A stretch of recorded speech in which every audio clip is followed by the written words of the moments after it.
Hello beautiful people and welcome to my YouTube channel. In this video, we are looking at a basic compliance checklist that you need to keep to ensure that as you operate your business in South Africa, you are legally compliant.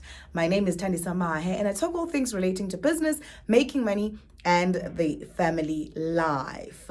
And before we continue, I want to send a great shout out and say thank you so much to everyone who has been continuing to support our channel. We truly appreciate your support. It means a lot. Please do me one favor. When adverts come up, make sure that you watch them and try to watch the video to the end as well. And if you're coming on here and you're new and you don't know what we do, we are about helping you start and grow your business sustainably so in the South African context.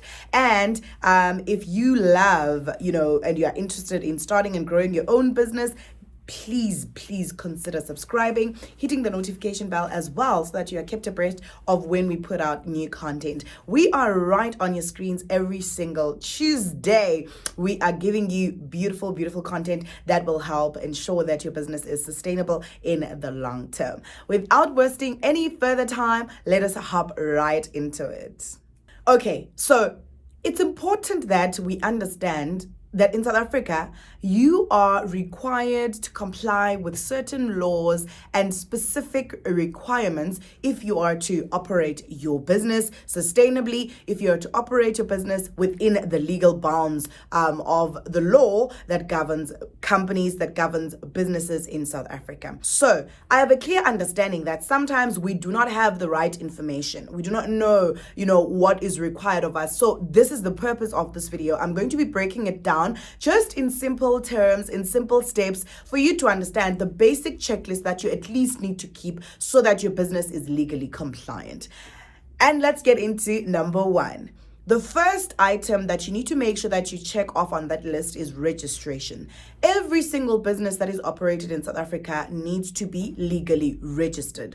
Unless, of course, you want to operate as a sole prop. I do not like that approach. I never really condone it because I don't understand the benefits to it. Maybe I still need to investigate them further. But I believe in, registering a legal company. You can make a lot of different decisions as to what type of company you can then register. The most popular one is a PTY LTD, right? This is a type of registration that you can, make use of for your business, and it is done through the CIPC. This is the Companies and Intellectual Property Commission, and they're responsible for administering such companies.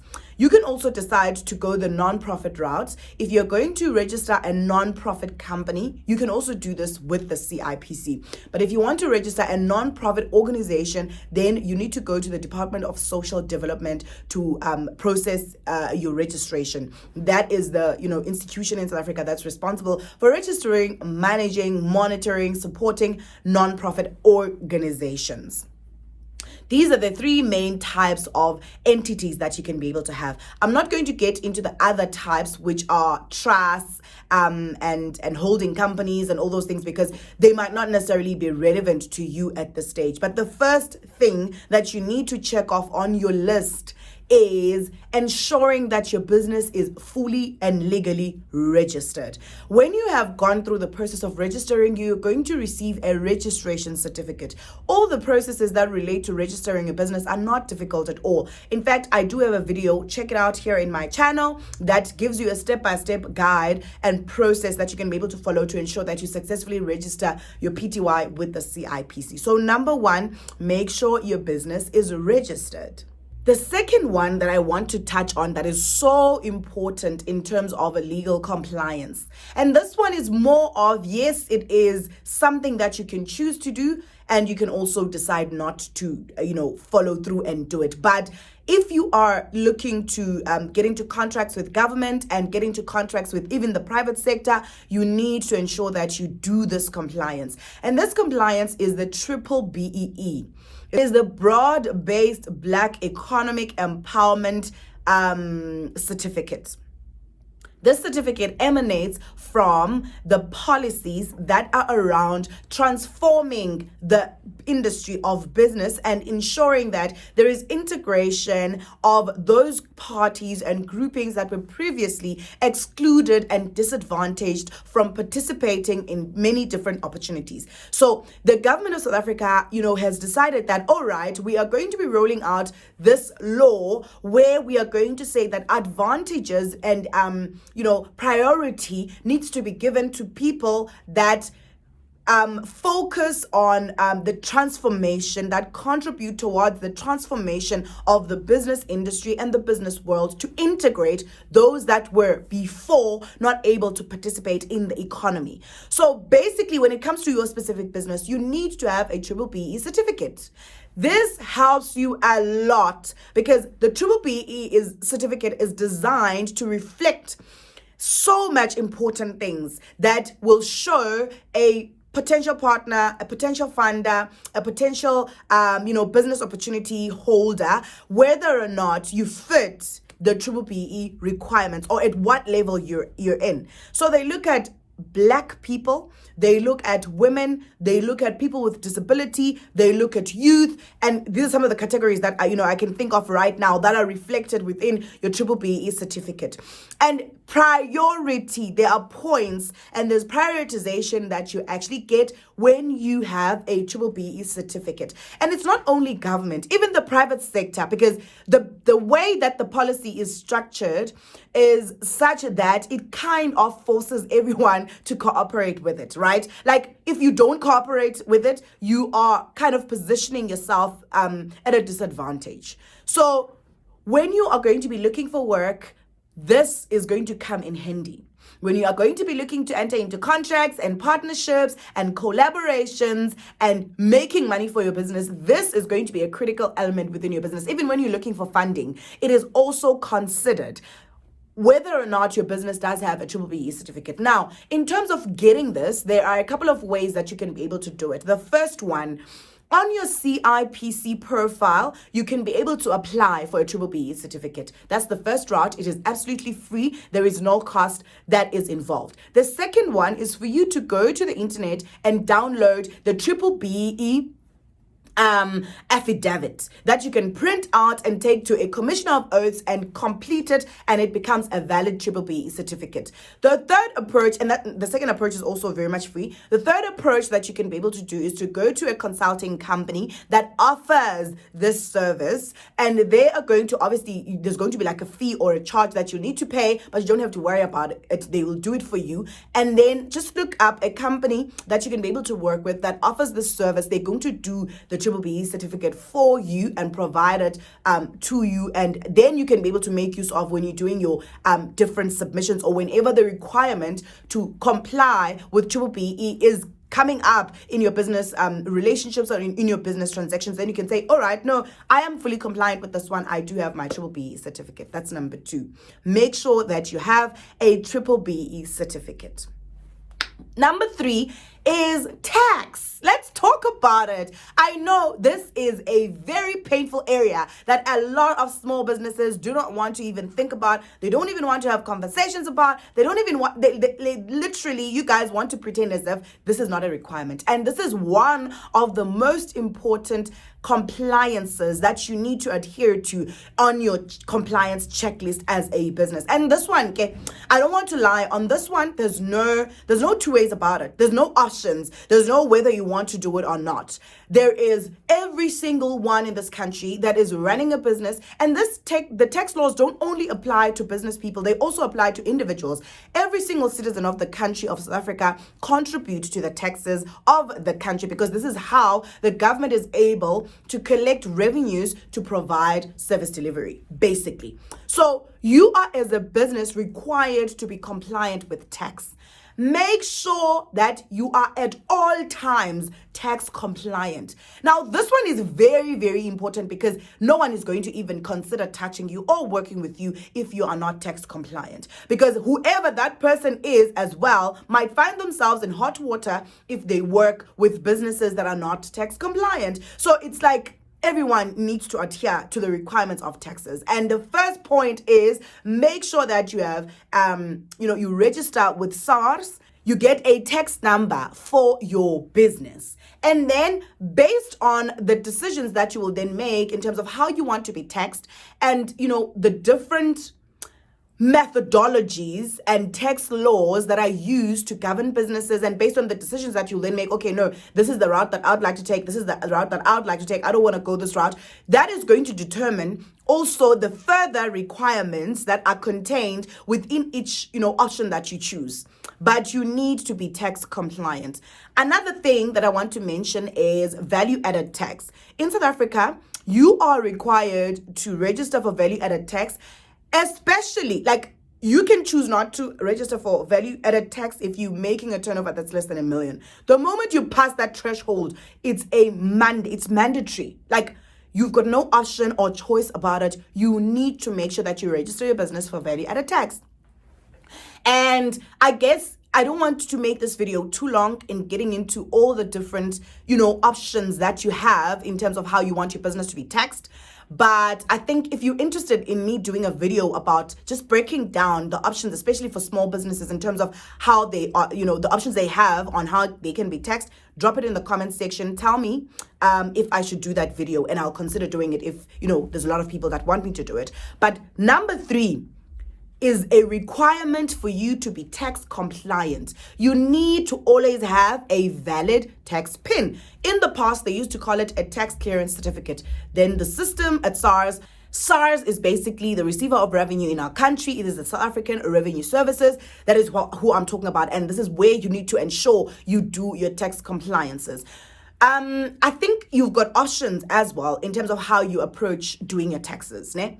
Because remember, if you're running a business, there are ways to use tax laws to your advantage that you might not be aware of. So you can make use of the services of a bookkeeper, the services of a tax practitioner, the services of an accountant, like a business accountant or even a chartered accountant, to make sure that your books are in order, and then to make sure that the submissions to SARS are done correctly. And then at the end of the day, you are tax compliant. But at the end of all of it, you need to always have this document called a tax PIN. It is what confirms that all your tax matters are in order. Now, the other one that I want to mention as well under this one is UIF compliance and pay as you earn compliance. The minute you have got employees in your business, you need to register them for the UIF. This is the Unemployment Insurance Fund, and this is the requirement for all businesses to ensure that they register their employees under the Unemployment Insurance Fund with the Department of Labor, so that in an instance where there are many conditions for people to make use of UIF, it covers the area of loss of income. So if maybe, for instance, you are on maternity leave and the company you are working for does not allow for compensation during that time, you can make use of the UIF. Things like if your work ends, if your contract ends for whatever reason, obviously there are exclusions, like if you resign, you can't tap into the UIF. If your contract ends, there's loss of work, of income, the UIF kicks in to support you during that time. So it's basically a law that has been created to ensure that there's protection of employees in cases where, there's loss of income. But obviously, there are certain specific stipulations in what you can and cannot do. If you want me to do a video explaining the UIF in its entirety, drop it in the comment section and I will consider doing it if there are people who want me to do that.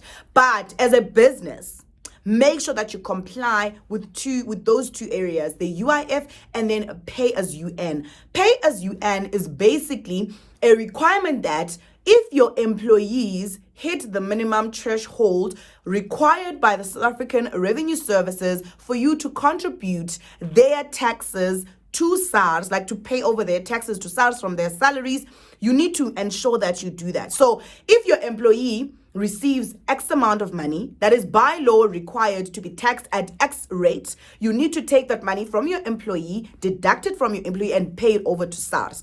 That is pay as you earn. It is very, very important to maintain those so that you are legally compliant. Let's now talk about number 4, which is labor law compliance. The minute you have employees, this aspect kicks in. In South Africa, there are minimum requirements in terms of how you treat and deal with your employees, and you are going to get fined. If you ignore these, you are going to get fined. Based on the size of your company and the levels at which your employees are, the number of employees that you have, there are certain requirements under the scope of the Department of Labor that you need to adhere to. Let me make an example.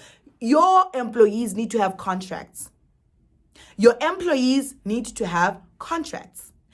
There are also minimum requirements in terms of remuneration that you need to adhere to. Do not forget these. And what will help you here is to ensure that you've got some workplace policies. Create some policies for your business, the basics, like have an HR policy at least. Consider things like the Labor Relations Act, basic conditions of employment. Like when you are building your policy, it must be founded on the minimum requirements that are designed and developed to govern labor, to govern employees within this country, so that you are not standing parallel to what you are actually supposed to be doing. So at least if you have HR policies, it's going to help you, to follow through the process of then implementing them and ensuring that you are legally compliant when it comes to the space of labor within your business. Number 5, I want us to talk about financial compliance. And here, I want you to think about a couple of things. Number 1, you need to make sure that every single year you file with the CIPC, right? The CIPC, you're filing to confirm that, your business is still in existence. File with SARS, your returns with SARS, your returns with CIPC. And then also under, financial compliance, then you need to develop every single year, annually, guys, annually, financial statements. Find a way to develop financial statements. You can do this by obviously making the use of services of accountants, of bookkeepers. Those are the main ones that you can go to ensure that you have your financial statements all the time. Like every single year, have financial statements. And then the last one that I want to add on the checklist for today is the central supplier database. Make sure that you register with the central supplier database. I think obviously this one is kind of also an option. Like you can choose not to be on CSD, but the problem is that the South African government has created a central database of all the suppliers in this country. And basically, when the government wants to get service providers, or they're looking to procure something, they go to that CSD, they go to that central supplier database. And when you are now doing tenders, for an example, and you focused on really supplying the government, there's like different services and products, you need to be on CSD because that's the one place they go to check who they're going to work with. If you are not there, my dear, if you are not there, you are going to miss out on those opportunities. So it's always important to just be on CSD. And the interesting thing is when you are on CSD, there's a report that you can print. You can print, the government can print, different institutions can be able to get access to that report. The report is going to reflect all the areas that I've mentioned, most of the areas that I've mentioned before on this checklist. The report is going to reflect whether you are tax compliant, whether you have a functional business account, whether you are legally, operating, whether you are fully compliant. Your full compliance is reflected on the CSD report. And it's absolutely free to register on the CSD. Just go to Google and type in the central supplier database and then follow the process and register and completely put out all the information that they request on those different forms that you have to complete. And it's all done online. It's an online-based system and it's so easy. Or you can go and find a consultant that can be able to help you at a fee. And then if you take care of all these different areas, at least at a basic level, at a foundational level, your business is going to be legally compliant. So make sure that at all times, this checklist is A for away. And that's all I have time for on this video. If you've got any questions or there is a specific compliance area that you want me to clarify or talk about or do a video about, drop it in the comment section and I will definitely consider, doing that. Otherwise, thank you so much for joining us once again today. It's been great. I hope you enjoyed this video and I hope it helped you in some way just to think around where you stand in terms of compliance. Do consider subscribing if you are new here and hitting the notification bell so that you are kept abreast of when we put out a new video. Otherwise, that's all for me for today. Until next time, stay absolutely blessed.